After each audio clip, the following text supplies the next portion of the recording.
ونعوذ بالله من شرور أنفسنا ومن سيئات أعمالنا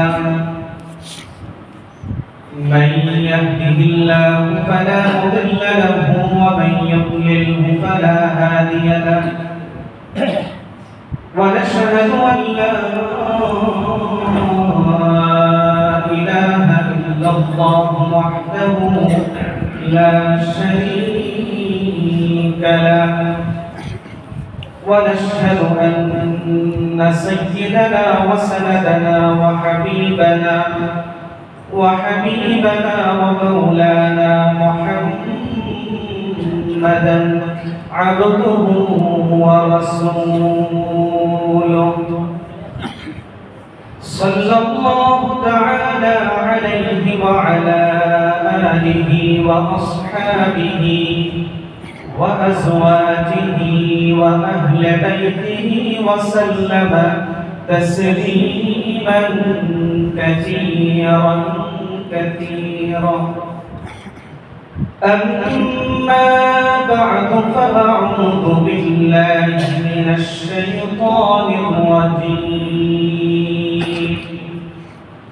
بسم الله الرحمن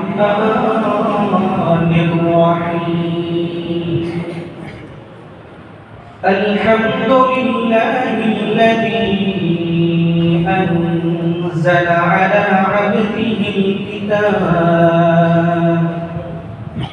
أنزل على عبده الكتاب ولم يجعل له عوجا قيما لينذر بأسا شديدا من لدنه ويبشر المؤمنين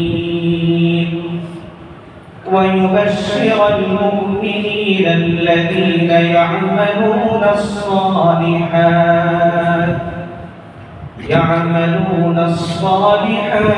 أن لهم أجرا حسنا ماكثين فيه أبدا وينذر الذين قالوا اتخذ الله ولدا ما لهم به من علم ولا لآبائهم كبرت كلمة تخرج من أفواههم إن يقولون إلا كذبا صدق الله مولانا العظيم بارك الله لنا ولكم في القرآن العظيم ونفعنا وإياكم بالآيات والذكر الحكيم اللهم صل على محمد وعلى آل محمد كما صليت على إبراهيم وعلى آل إبراهيم إنك حميد مجيد اللهم بارك على محمد وعلى آل محمد كما باركت على إبراهيم وعلى آل إبراهيم إنك حميد مجيد بلغ العلا بكماله كشف الدجى بجماله حسنت جميع خصاله صلوا عليه وآله يا صاحب الجمال ويا سيد البشر من وجهك المنير لقد نور القمر لا يمكن الثناء كما كان حقه بعد زخدان زرطوي قصة مختصر بلغ العلا بكماله